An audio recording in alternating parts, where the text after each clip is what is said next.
a la grabación hoy día, y si hay alguna persona que tenga que hacer algún comentario, lo dice. Bienvenido, Paulito, a la Victoria, que Dios los bendiga. Vamos a compartir el Power de hoy día. Continuamos con el estudio de mm, vamos ahí está. Voy a compartir el Power, ahí está. Estoy un poquito preocupado, ahora hice una pequeña modificación para saber que la grabación, porque las grabaciones quedan borrosas y por lo que yo entiendo, ustedes también están viendo algunas veces los Power un poquito borrosos. Y la idea es que no se vean así, porque yo no entiendo por qué. Supuestamente el internet está bueno, pero bueno, Dios dirá. Entonces continuamos la serie del Evangelio de Marco. En el Evangelio de Marco le puse 2 para separarlos de lo otro. Continuamos con el libro. Entonces el Evangelio de Marco voy a hacer, es sinóptico, y yo expliqué por qué era sinóptico, porque es un evangelio que con otros 3 evangelios, el de Mateo y Lucas, se pueden comparar los pasajes. Y ahora vamos a usar el concepto sinóptico constantemente, lo vamos a usar, lo vamos a poner en práctica. Sinóptico es cuando yo tengo la posibilidad de poner varios escritos así, como si fueran paralelos, y los puedo ver el mismo relato en ellos con distintos enfoques. Entonces es el relato de la vida, el ministerio, los milagros y las palabras de Jesucristo. Es el más breve de los evangelios, de los 4 evangelios canónicos. Canónico, expliqué también que canon es el conjunto de libros aceptados como inspirados por Dios. Hay muchos otros libros que se escribieron en la época subyacente a Jesús, pero que no son canónicos porque al analizarlo son libros que no se nota que no son inspirados, sino que son libros de una connotación personal. Y también el más antiguo según la opinión mayoritaria de los expertos bíblicos. Entre los estudiosos existe un amplio consenso de datar, o sea, de fechar el Evangelio de Marcos a finales de los años 60 del siglo I después de Cristo, o poco después del año 70 después de Cristo. Su autor es desconocido, aunque una tradición cristiana tardía lo atribuye a Marcos, personaje citado en otros pasajes del Nuevo Testamento. Narra la vida de Jesús de Nazaret desde su bautismo por Juan hasta su resurrección. Entonces, sigamos entonces en este estudio del libro de Marcos, el Evangelio de Marcos. Entonces, vamos a leer Marcos 9, 1, del 9 al 15, y dice: aconteció que en aquellos días que Jesús vino de Nazaret, de Galilea, y fue bautizado por Juan en el Jordán, y luego, cuando subía del agua, vio abrirse los cielos y al Espíritu con mayúscula, que se refiere al Espíritu Santo, como paloma que descendía sobre él. Y vino una voz de los cielos que decía: tú eres mi Hijo amado, en ti tengo complacencia. Voy a hacer un paréntesis. Hacer el estudio del libro de Marcos solamente desde el punto de vista de las palabras, histórico, o un análisis de lo que es, esto no es mi intención. No tengo la menor intención para eso están los profesores de teología, para eso están las personas que hacen estudio y los comentaristas del libro. Mi intención es que cada vez que nos encontremos con un pasaje podamos entender qué enseñanza podemos sacar para nosotros. Esa es la intención. No es la intención, no es nuestra intención, o mi intención no es que yo pretenda que hagamos un análisis así como, lo he hecho, porque eso no deja nada. ¿Cómo lo podemos aplicar a nuestras vidas? No vamos tampoco a agotar el libro ni nada de eso, pero que la idea es de las cosas que estamos leyendo, qué enseñanza podemos sacar. Entonces, vamos viendo. De este texto rescatamos varias enseñanzas que van más allá del hecho de que Jesús fue bautizado. Veamos primero. A cumplir con toda justicia. Ahí tomamos el texto paralelo de Mateo 3, 13 al 17. Marcos dice que Jesús fue bautizado y no dice más. Pero sin embargo, Mateo, el texto paralelo, por eso son sinópticos, el texto paralelo del Mateo 3, del 13 al 17, agrega otras cosas. Agrega que Jesús, Jesús se bautiza porque lo había establecido Dios, porque dice Jesús, según el texto de Mateo, va Jesús a ser bautizado por Juan, y Juan le dice: no, yo no te puedo bautizar, porque tú tendrías que bautizarme a mí, porque Juan, que era el primo de Jesús, su madre era Elizabeth, y Elizabeth era parienta de María, la mamá de Jesús, la mamá terrestre de Jesús. Entonces Juan le dice que no le corresponde. Entonces Jesús le responde, diciéndole, no, debemos cumplir con todo lo que Dios ordena. Entonces, leo nuevamente, dice, Jesús se bautiza porque lo había establecido Dios, mostrando una confianza y fidelidad al cumplimiento de cada mandato de Dios, independiente de que Jesús era justo y sin pecado. Y el mismo Juan dice, yo necesito ser bautizado por ti, ¿y tú vienes a mí? Y Jesús responde, hazlo. Así por ahora, pues debemos cumplir con lo que Dios manda. Yo le puse la versión del lenguaje sencillo, porque en la versión Reina Valera dice, debemos cumplir toda justicia. Pero eso de toda justicia, en la versión del lenguaje sencillo dice, cumplir con lo que Dios manda. Hermano, es súper importante, que Jesús no tenía necesidad de ser bautizado, pero él dice, Dios mandó eso, y lo mandó para todo, y yo también lo cumplo, y eso es una enseñanza para nosotros. ¿Qué enseñanza sacamos? ¿Qué enseñanza sacamos ahí? Hay personas que creen que son inmunes a muchas cosas, creen que el pecado no trae consecuencias, creen que pueden andar por la vida haciendo lo que se les da la gana. Y hay cristianos que también sienten que porque la sangre de Jesús, porque un día entendieron que Jesucristo los salvó, también tienen ciertas libertades o consideran que el hecho de haber entregado su vida a Cristo les da un pasaporte de inmunidad. No, hermano, la ley de Dios se cumple para toda persona. Entonces, y lo importante es saber que nuestra conducta siempre tiene que ser el querer agradar a Dios. Las cosas no las hacemos por religión. Si usted hace las cosas por religión, está perdido. La intención de nuestro corazón en una relación viva con Dios es cómo yo le agrado, cómo yo agrado a Dios, cómo yo mi conducir es agradable a Dios. Y eso que está planteando aquí, y es la pregunta que debemos hacer. Mi forma de mirar la vida, mi manera de conducir, las decisiones que tomo, ¿pretenden agradar a Dios? ¿O están llenas de mi yo, de mi deseo, o sencillamente ignoro? Porque yo soy una persona creyente. Lo otro que quiero rescatar de si usted se fija en el dibujito, espero que se esté viendo bien. Jesús está siendo inclinado. Nosotros creemos que bautismo significa sumergir. Bautismo es una de las tantas ordenanzas que dejó Jesucristo. Orden. Y es como un mandamiento, una ordenanza. En esta ordenanza Jesús estableció que debíamos ir y bautizar a las personas, que debíamos hacerlo.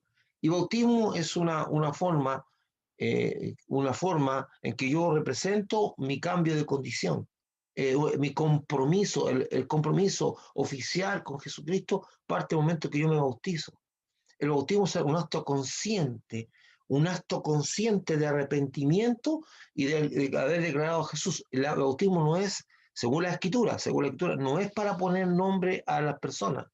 Y nosotros no lo hacemos con los bebés, no porque sea malo, sino que no lo hacemos porque creemos que los bebés no están conscientes de un arrepentimiento. ¿De qué se puede arrepentir un niñito, un bebé? No. Generalmente presentamos a los niños conforme a la tradición judía. Segundo, ¿qué cosa que rescatamos de eso, de ese pasaje? La unción de Dios sobre Jesucristo. El Espíritu Santo descendió sobre Jesucristo simbolizado en forma de una paloma que se posó sobre él, hermano. Se simboliza como una paloma, no era una paloma. El Espíritu Santo no se encarna en paloma.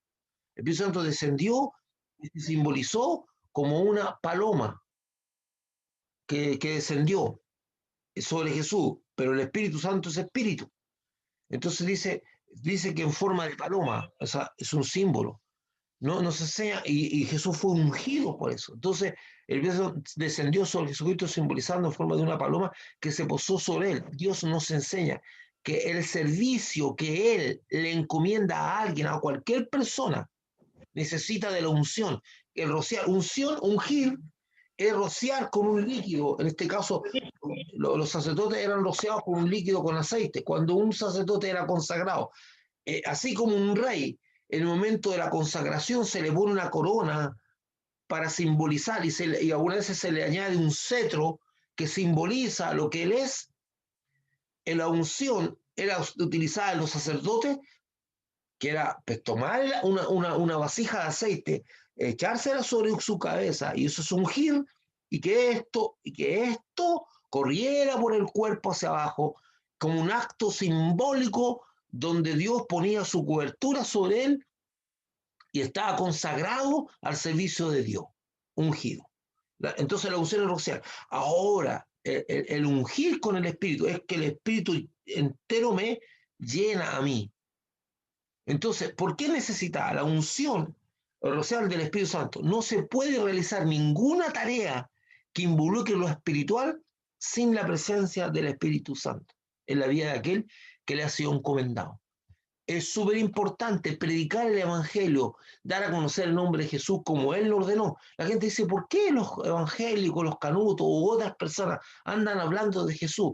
No, no es porque queramos. De hecho, algunas veces, siendo bien honesto, no es muy cómodo.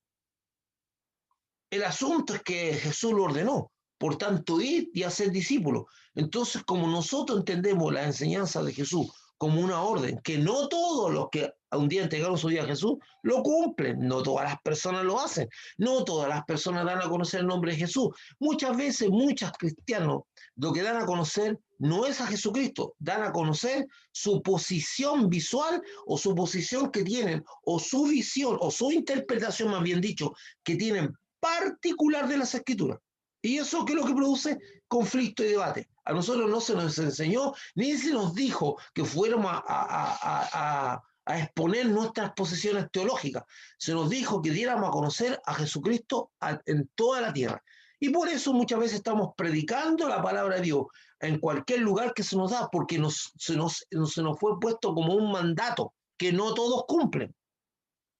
Y no se trata tampoco de ese dar a conocer, no se trata tampoco solamente de predicar en un púlpito. Muchas veces yo le doy a conocer lo que Jesús dijo a una persona en una conversación. Le digo, mira, la Biblia dice esto y el Señor quiere que tú conozcas de Él o sepas de esto. Es una conversación simple, pero cuando uno entrega su vida a Cristo, Jesús nos comisionó a todos nosotros.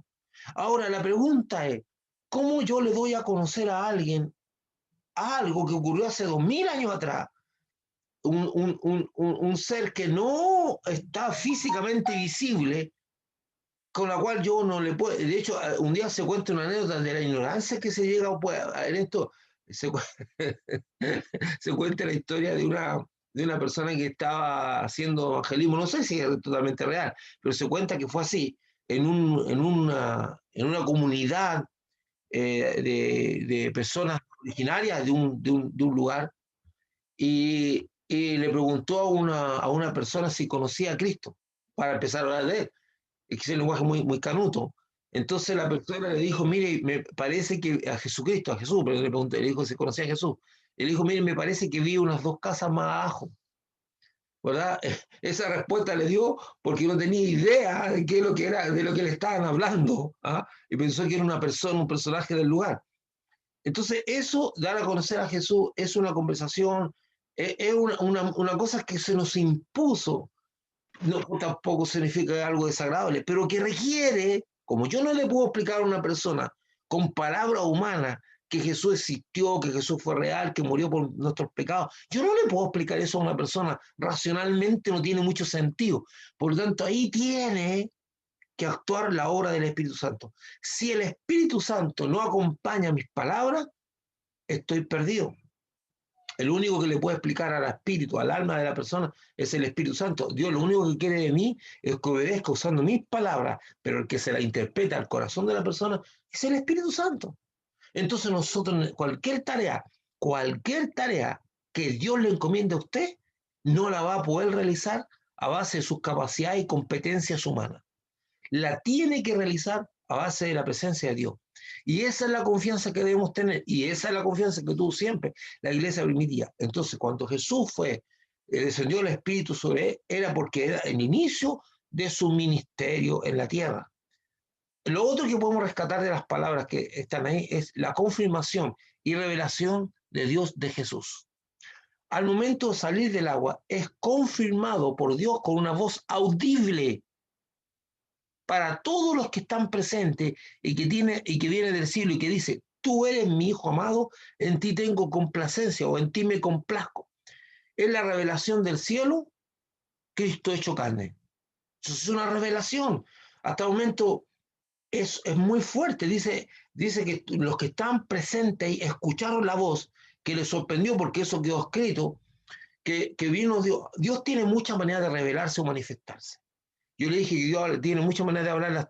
Dios le habla a través de las circunstancias, Dios le habla a través de sueños, Dios le habla a través de la lectura de la palabra de Dios, Dios le habla y Dios también le puede hablar con una voz audible, también podría hacerlo.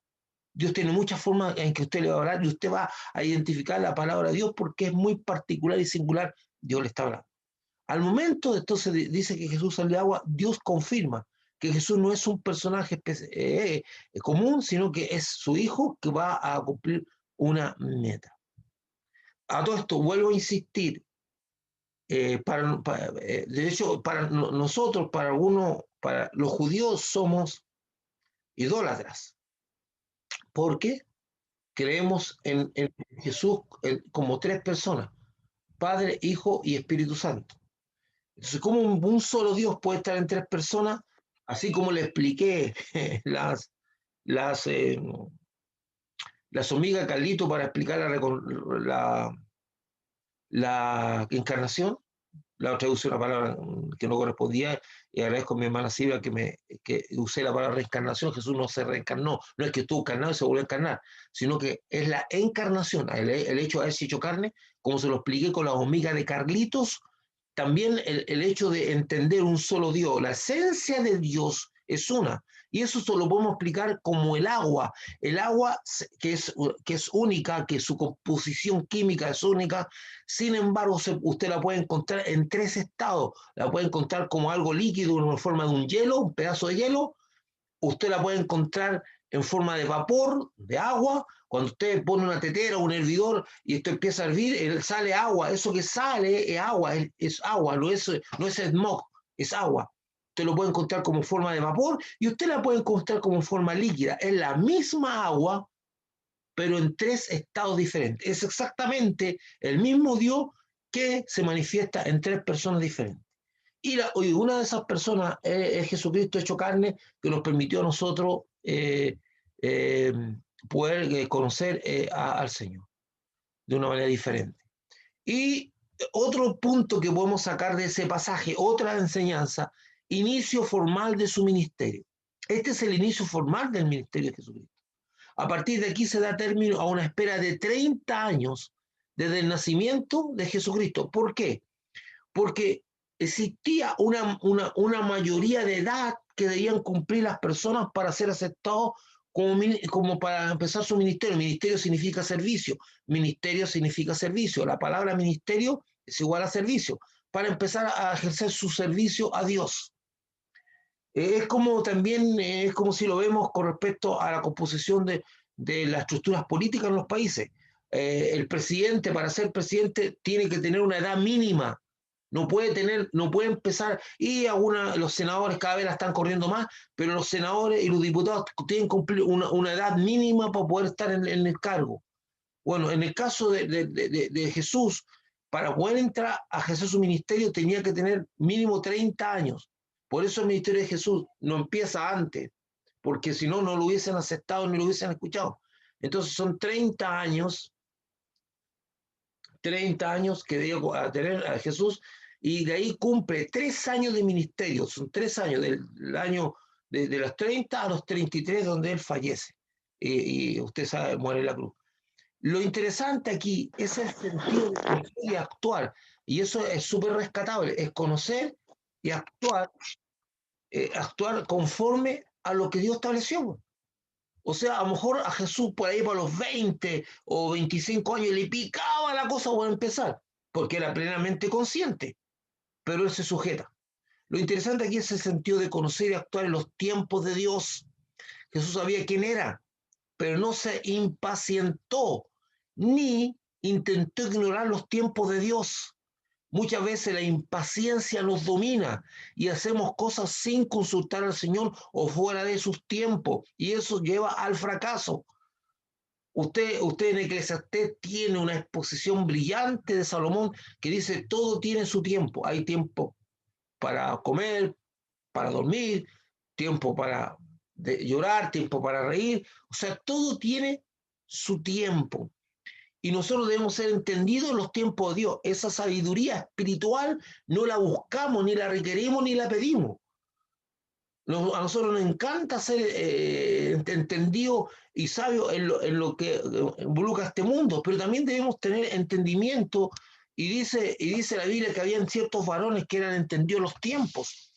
Entonces, muchas veces, si adelantamos las cosas, corremos riesgo de que éstas fracasen. Y si las retrasamos también, tenemos que saber el tiempo de aplicar. Es como cuando una palabra que usted dice, una corrección que usted hace, o un aporte que usted hace, si usted lo hace fuera del tiempo y del contexto, una palabra que es muy importante, enriquecedora, una palabra que puede ser de mucha bendición, se diluye o se pierde porque usted no supo decirla ni en el contexto ni en el momento que tenía que decirla. Entonces, eso es lo que tenemos que pedir a Dios. Esto es lo mismo. Si nosotros actuamos y usted a lo mejor está rodeado de promesas que Dios le ha hecho a usted personalmente, pero esas promesas tienen un tiempo en que se van a cumplir. Y eso es una de las enseñanzas que tenemos que Jesús. Jesús esperó al tiempo que le correspondía actuar. Eso no significa, oiga, si usted se pone a pensar, usted se va a dar cuenta que Jesucristo a los 12 años estaba debatiendo con los sacerdotes, los escribas y todo el Sanedrín sobre cuestiones teológicas a los 12 años.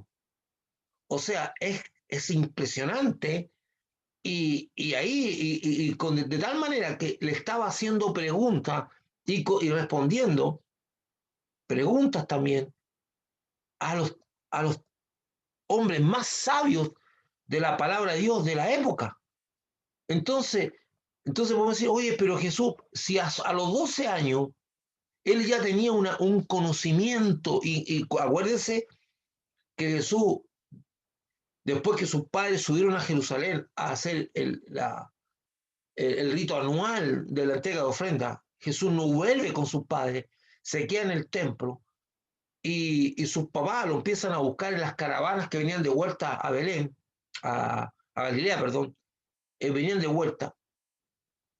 Resulta que no lo encuentran y se devuelven porque le preguntan a todos los parientes si estaba con ellos y no estaba con ninguno de ellos, y lo encuentran en el templo debatiendo a los 12 años.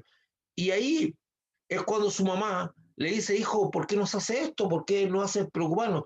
Entonces Jesús le responde, ¿por qué me buscan si yo estoy en los negocios de mi padre? Es impactante, o sea, una conciencia clara de quién es él, una identidad clara de que él es hijo de Dios. Entonces, de los 12 años a los 30 pasan 18 años en que Jesús tiene que mantenerse inactivo, aún con todo el conocimiento que tiene y con toda la capacidad que tiene, se sujeta a los tiempos de Dios. Ojalá pudiéramos aprender de eso. Ojalá pudiéramos entender que Dios tiene sus tiempos. Y algunas veces nos vamos como caballos desbocados sin saber que si actuamos fuera del tiempo de Dios o actuamos fuera del mandato de Dios, viene el fracaso a nuestra vida. Todo lo que es bueno y todo lo que Dios quiere para nosotros se diluye porque lo sacamos del tiempo. Y es lo que yo estoy tratando de dar a entender a usted. A lo mejor usted tiene una buena palabra que dar, un buen consejo que dar a la persona, pero lo hace fuera del tiempo y del contexto. Y las cosas tienen que tener su tiempo y su contexto. Entonces, esta es otra enseñanza que sacamos de la forma en que Jesús actúa, que nos enseña a nosotros que Él esperó el tiempo de Dios para cumplir lo que Dios haya determinado para Él. Y vuelvo entonces un poquito más atrás para entender de dónde sacamos. Sacamos de esto, que Dios, que aconteció que aquellos días que Jesús vino a Nazaret de Galilea y fue bautizado por Juan en el Jordán. Y luego, cuando subía del agua, vio abrirse los cielos y al Espíritu, en mayúscula Espíritu Santo, como paloma que descendía sobre él. Y vino una voz del cielo que decía, tú eres mi hijo amado, en ti tengo complacencia. Y de ahí de este texto sacamos el cumplir con toda justicia. O sea, Jesús se bautiza a pesar que no lo necesita porque es un mandato de Dios y él lo cumple. En la unción de Jesucristo, la paloma descendiendo sobre Jesús, nos enseña que para poder realizar cualquier obra de Dios necesitamos de la presencia del Espíritu Santo en nuestras vidas. Entonces, la tercera cosa es confirmación y revelación de Dios. Dios es el que nos confirma, Dios es el que se revela a nosotros. Y cuarto es que el inicio formal de su ministerio. Cómo Jesús supo esperar el tiempo de Dios y la manera y la forma de Dios para empezar su ministerio, aunque probablemente haya estado capacitado mucho antes. Vamos un poquito más adelante. Marcos 1, del 12 al 13. Y luego el Espíritu le impulsó al desierto y estuvo allí en el desierto 40 días y era tentado por Satanás y estaba con las fieras y los ángeles le servían. Esta digamos, texto es muy escueto, es muy simple, no entra en detalle como lo otro. Por eso tenemos que usar los evangelios sinópticos. Y vuelvo a insistir, sinóptico es que hay pasajes paralelos. Entonces aquí tenemos que ir a los pasajes paralelos porque dice que, por favor, dice, y luego el Espíritu le impulsó al desierto, le impulsó, y estuvo allí en el desierto 40 días y era tentado por Satanás. Supone que son 40 días con sus respectivas noches, y está con él las fieras y los ángeles. Vamos un poquito a esto. En Marcos 1, 12, 13, el ministerio de Jesucristo se inicia con una prueba impulsada por el Espíritu Santo. Si yo voy al pasaje paralelo a este, que está en Mateo 4.1, especifica que Jesucristo fue llevado por el Espíritu Santo al desierto para ser tentado por el diablo. Dice literalmente que Jesús fue llevado por el desierto para ser tentado. Previo a la tentación, Jesús estuvo en ayuno prolongado de 40 días. Posteriormente dice, tuvo hambre. En Mateo 4.2 especifica que Jesús, mientras está haciendo su ayuno, tuvo hambre. Extrañamente no dice tuvo sed. Y es porque su ayuno solo fue de alimento, ya que el cuerpo humano no resiste tanto tiempo sin agua, a no ser que Dios lo sustente de una manera sobrenatural, ¿verdad? Pero él está siendo probado en su carne. El ayuno espiritual, hay ayuno terapéutico y hay ayuno estético. Hay gente que ayuna porque quiere bajar de peso, hay gente que ayuna porque está pasando una situación de enfermedad y como terapia tiene que ayunar. No, aquí estamos hablando, no estamos hablando de ese ayuno. El ayuno espiritual. El ayuno tiene el propósito de hacernos más sensibles al mundo espiritual. Y esto muestra por qué Jesucristo pudo entender claramente lo que le decía el diablo, que es un espíritu que no se puede encarnar como el Señor, aunque sí poseer un cuerpo de un ser humano. A ver, yo quiero aclarar muy importante eso. Es uno de los castigos de la prisión en la cual está el Satanás y su demonio, es que no tienen posibilidad de tener cuerpo. Ellos no tienen cuerpo, son espíritus. Espíritus que están puestos en cárceles aquí en la tierra hasta el día del juicio. Están por todos lados. A diferencia de los ángeles de Dios, que era ellos sí tienen esa condición de tomar formas humanas. Los demonios no. El diablo y sus demonios no, son espíritus. Y no es que se le apareció a Jesucristo un ser físicamente, sino que él estaba tremendamente sensible al mundo espiritual y pudo discernir inmediatamente la voz del diablo, inmediatamente porque estaba sensible. El ayuno, nosotros ayunamos, y eso lo he dicho muchas veces y se lo voy a decir una vez más, el ayuno no pretende tocar el corazón de Dios para hacerlo cambiar una decisión de Dios o para que actúe a favor mío. Hay otras cosas por las cuales Dios nos dice que debemos pedir, pero no, el ayuno no pretende eso. El ayuno no pretende quebrar la voluntad del Señor. No pretende eso. El ayuno lo que pretende es hacernos más sensibles a la voz de Dios. Nosotros ayunamos buscando que esa presencia, que la voz de Dios, poderla escuchar claramente y se nos hace muy sensible. Mucha gente no practica el ayuno y generalmente cuando nosotros necesitamos una respuesta de Dios, necesitamos que tener claridad en algo que estamos desorientados o necesitamos que Dios nos guíe en algo puntual, entonces usamos y nos metemos en ayuno. El ayuno no es una cosa que al ser humano le gusta mucho, no es algo que practica, no está dentro de las prácticas normales del ser humano. Estoy hablando del ayuno espiritual, el ayuno que pretende hacerme sensible al mundo espiritual. Yo cuando realizo un ayuno lo hago orando o lo hacemos leyendo la palabra, o el ayuno sin tener ese contacto no tiene ningún sentido. Pero el ayuno, esa es la idea del ayuno. Entonces Jesús tuvo 40 días, 40 noches en ayuno y tuvo hambre. No dice que tuvo sed. Según lo he entendido, y corríjanme si estoy equivocado, dicen que el cuerpo humano puede durar mucho tiempo sin comer, pero no puede durar mucho tiempo sin beber agua. Son días contados que usted se deshidrata. Por lo tanto, lo más probable es que Jesús haya tenido una provisión sobrenatural o natural de agua. Nos preguntamos el propósito del Espíritu Santo para llevar a Jesucristo al desierto para ser tentado por el diablo, porque si usted va al otro evangelio, dice que el Espíritu Santo llevó a Jesucristo al desierto para ser tentado por el diablo. Esa palabrita que está ahí en el español, indica propósito. O sea, el Espíritu Santo intencionalmente lleva a Jesucristo por un para que el diablo lo tiende.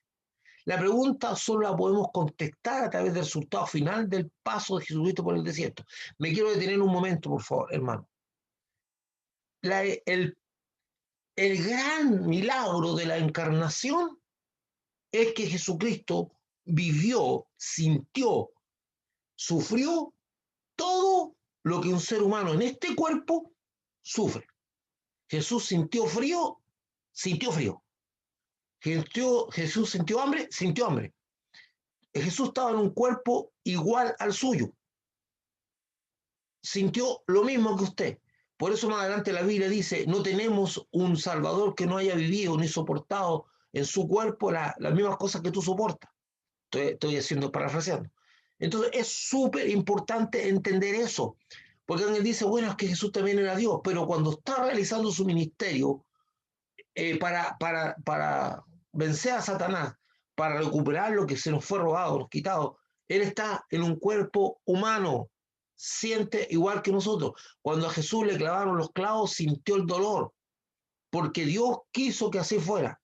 Entonces la pregunta solo la podemos contestar. Entonces, bajo ese precepto, tenía las mismas necesidades, y a esto nos enseña algo muy importante.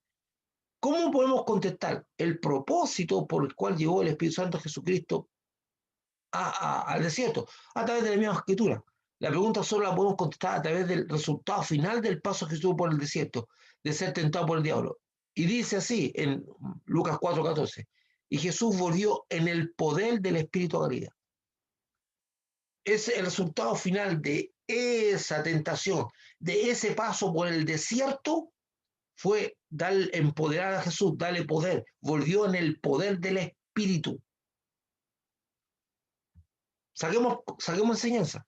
La situación que vive Jesucristo en el desierto nos muestra cómo el Espíritu Santo va formando nuestro carácter utilizando las circunstancias adversas y la tentación. Dios usa la tentación también para formar nuestro carácter.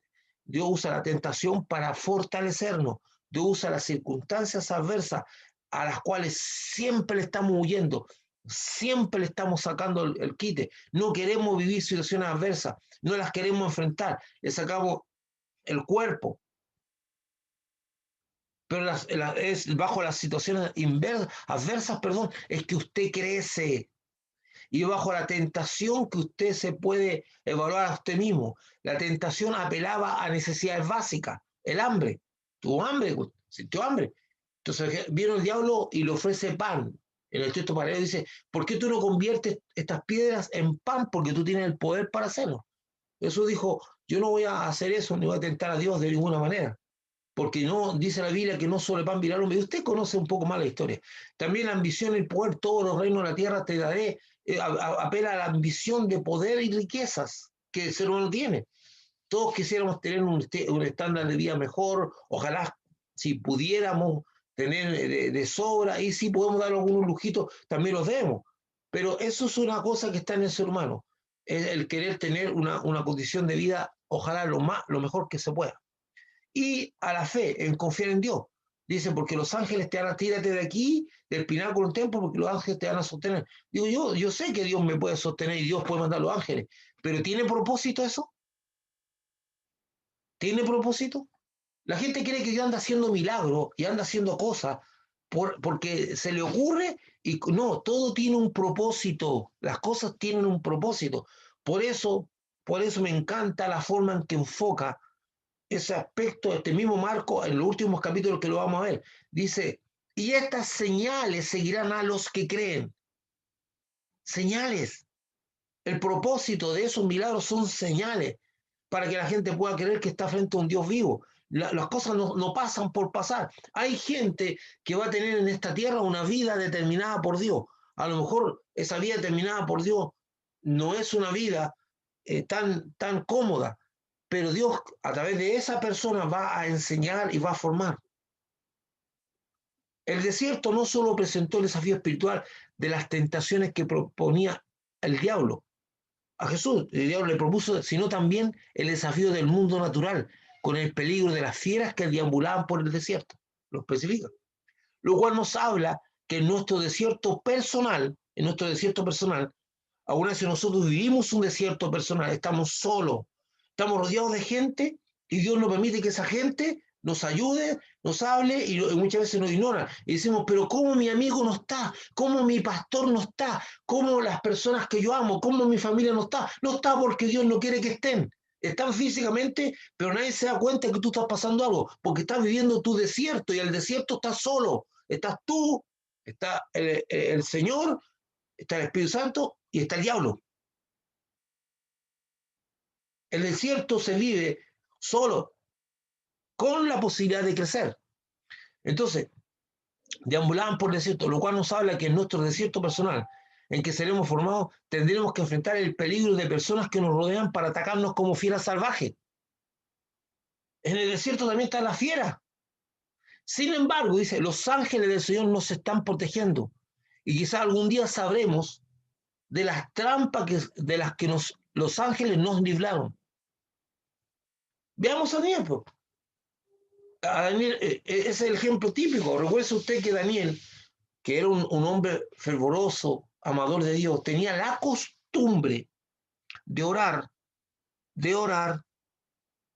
todos los días abriendo la puerta del lugar donde vivía, la ventana, y oraba hacia la ciudad de Jerusalén. Él estaba cautivo en Babilonia. Entonces el rey, hubo personas que le tenían envidia a Daniel, y querían el puesto que él tenía, un hombre muy sabio, hacen todo un tramado, dice, este hombre no lo vamos a poder pillar como un tipo corrupto porque es incorruptible, no es corrompible. No lo vamos a pillar tirando las manos en finanzas, como es muy típico ahora, sacando dinero de alguna cosa, usando su cargo para beneficio personal. Daniel nunca hizo eso.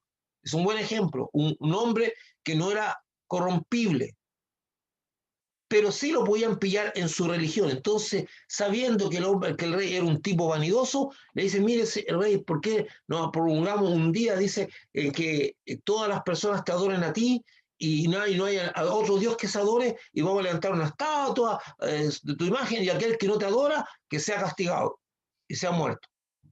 Ellos sabían que Daniel no iba a hacer eso, que Daniel no iba a adorar, era la trampa perfecta. Bueno, hicieron esa trampa, esa fiera salvaje, hicieron esa trampa contra Daniel. Y Daniel no se arrodilló ante la estatua y trajeron ante el rey. Y al rey le pesó haber hecho ese edicto. Y se dio cuenta de su estupidez. Porque muchas veces la gente apela a nuestra vanidad, a nuestro enfoque, a nuestra soberbia para entramparnos a nosotros mismos. Por eso en la vida tenemos que andar con humildad y consultándole a Dios todo. Dios es el que nos va a guiar a toda verdad. Y debemos consultar a Dios todo. Entonces, dice la Biblia que Daniel fue lanzado al foso de los leones, hambrientos que no hayan comido. O sea, la cuestión es que Daniel caía ahí y se lo iban a comer. Sin embargo, cuando pasa el tiempo, se abre la puerta, dice que Dios, dice Daniel, Dios envió a sus ángeles a protegerme y tapó la boca a los leones y los leones no lo pudieron hacer nada. Miren lo interesante, Daniel sale intacto de ahí. Sin embargo, el rey, muy molesto con la actitud de estos traidores, los manda a ellos a que sean lanzados con su familia, con sus hijos, con todo lo que tenían, al foso de los leones como castigo.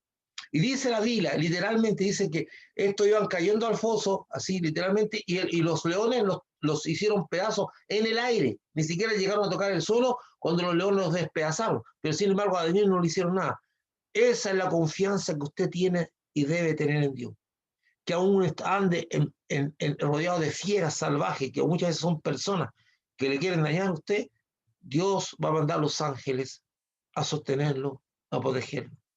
Usted nunca, a lo mejor, ha sabido, y algún día va a saber, a través de todas las circunstancias que usted ni siquiera se dio cuenta, y fue protegido por Dios y por sus ángeles, porque puso su confianza en Él.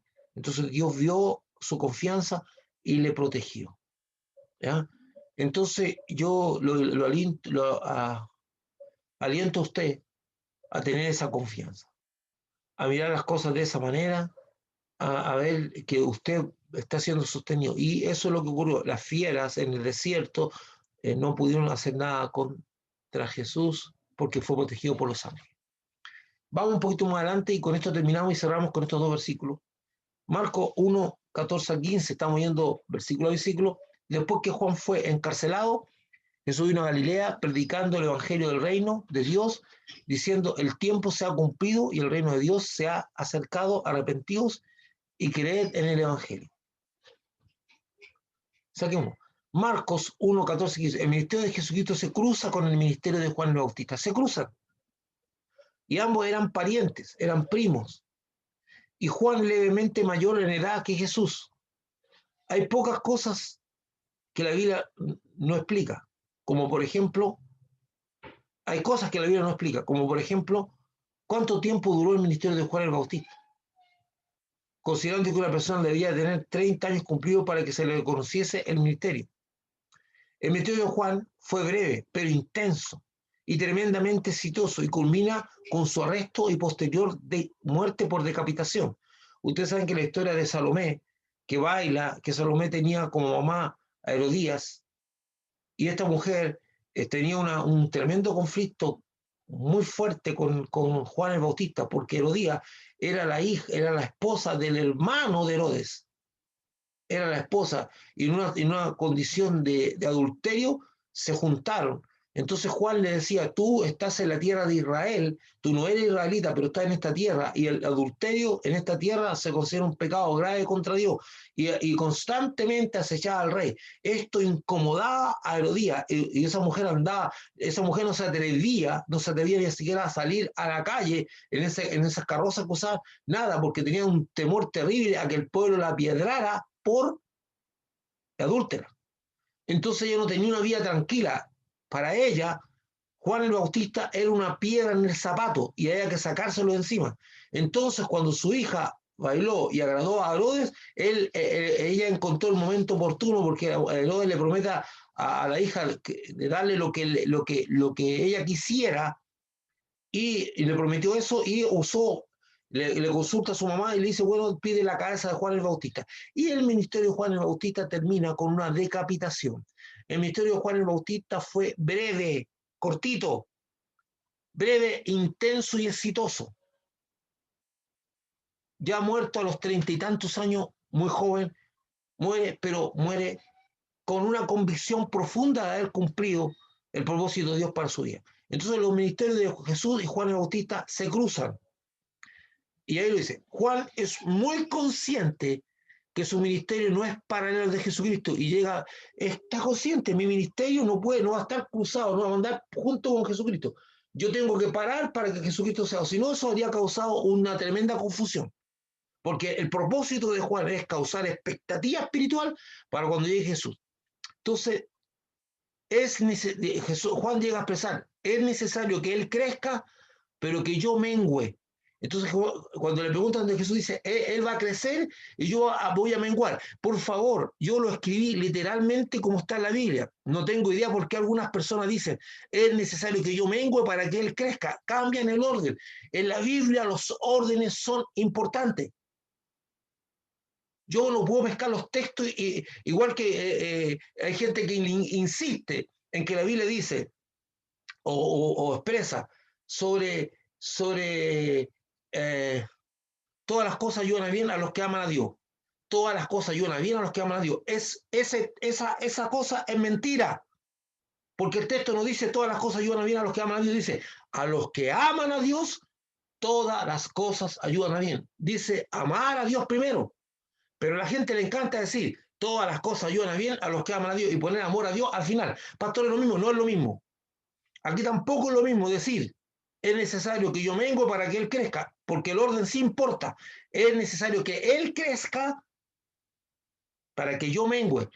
Y eso es una declaración profética que para poder vencerme a mí mismo, yo tengo que centrarme en que Jesús crezca en mí y no tanto en que yo disminuya, porque el luchar contra uno mismo es imposible.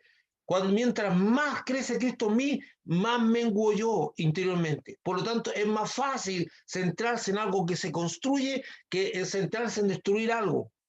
Por eso el orden importa. Es necesario que Él crezca pero que yo mengue. Primero crece y después viene el menguar. No menguar para que... Es como, algunas veces nosotros decimos, tenemos que hacerle un espacio a Dios en nuestra vida. Saquemos el yo de nosotros y hagamos un espacio. Dios no está pidiéndote eso. Te está pidiendo que esto sea como un acto de empuje. Es tanto lo que va creciendo el Señor en ti, porque tú te preocupas de que Él crezca en ti, que por empuje va saliendo lo tuyo hacia afuera. Pero es tan consciente, eso es lo que me gusta de Juan, volviendo al tema, al principio fundamental de esto, lo otro fue un paréntesis, es muy consciente que su ministerio no es paralelo. Dice, él va a crecer y yo disminuir. ¡Wow! Esto es grandísimo, amigo. Dos cosas a destacar de Juan de las cuales debemos aprender. Primero, una persona que tiene claro el propósito de Dios para su vida nunca tendrá conflicto de envidias ministeriales o envidia en la vida. No, es que él está resaltando más que yo. ¿Y cuál es tu problema? No, porque es como, es como esta película es mía, me la están quitando. No, no es tuya. Entonces Juan está tan claro y dice, yo no tengo problema, yo sé que va a llegar el día en que yo voy a disminuir y él va a crecer, o sea, yo voy a crecer, él va a crecer y yo voy a disminuir y tiene que ser así, está claro, porque yo ya cumplí con lo mío. Entonces, cuando tú tienes claro, tú no le andas envidiando la vida a nadie le envidia la vida. Tú tienes claro que a ti te corresponde un aspecto, un lado de lo que Dios te comentó. Segunda enseñanza, tener claro que nuestro ministerio tiene un tiempo establecido y que somos parte de una red de servidores que continuarán cuando hayamos acabado nuestra encomienda. Nosotros somos parte, hermano. Hay muchas personas, no somos el todo. No, no, nosotros, en la vida de una persona vamos a influir de una manera, otros de otra manera, y Pablo lo entiende muy claramente, uno puso la semilla, otro regó, pero el crecimiento lo da Dios. O sea, hay distintas cosas que tenemos que hacer. Entonces tenemos que tener estas dos enseñanzas, no andar envidiando, porque Juan dice, bueno, dice, es así, él va a crecer y yo menguar, no hay problema, no hay problema. Hermano, la envidia es un sentimiento y una emoción que destruye. La felicidad destruye los propósitos, destruye todo. Las personas que envidian permanentemente terminan destrozadas. El ministerio de Jesucristo empieza con la misma programación con la que desarrolló todo su ministerio Juan el Bautista. El ministerio de Jesucristo empieza con la misma programación con la que desarrolló todo su ministerio Juan el Bautista. Y dice, desde entonces comenzó Jesús a predicar y a decir, arrepentidos porque el reino de los cielos se ha acercado. Eso está en Mateo 4:17, que es el paralelo a Marcos que estamos viendo. Esta proclamación marca el inicio de la remisión de toda la humanidad, ya que este mensaje se extendería más allá del pueblo judío y por la inmensa misericordia de Dios nos alcanzó a nosotros. Dios es bueno. Y con esto, hermano amado, termino esta parte de este estudio de hoy día. Dejo hasta aquí. Vamos a continuar con la situación. Y quisiera que usted me permitiera, si no hay algún comentario que hacer, algo que decir, alguna cosita, si usted quiere hacerlo, lo puede hacer, pero me gustaría que usted me permitiera, porque estoy un poquito preocupado, llamar a la hermana Silvia y preguntarle, mientras estamos en pantalla, yo voy a poner el Silvia Reyes para saber cómo está, porque no la vemos ahora para orar por ella. En este instante estoy comunicándome.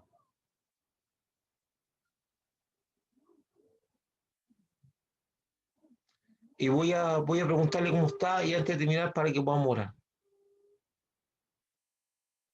Voy a preguntarle cómo está y antes de terminar para que podamos orar. Amén.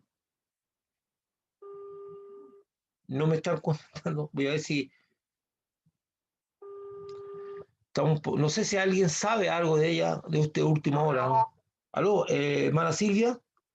Sí, doctor Samuel. Y mire, estamos conectados con Zoom, tengo a los hermanos en línea y queremos saber qué está pasando con ustedes, si está bien o no, porque estamos terminando ya el culto de hoy día. Ya, ¿Cómo está? mire, estoy, la verdad es que más o menos nomás. Ya, Así que Eri me compró una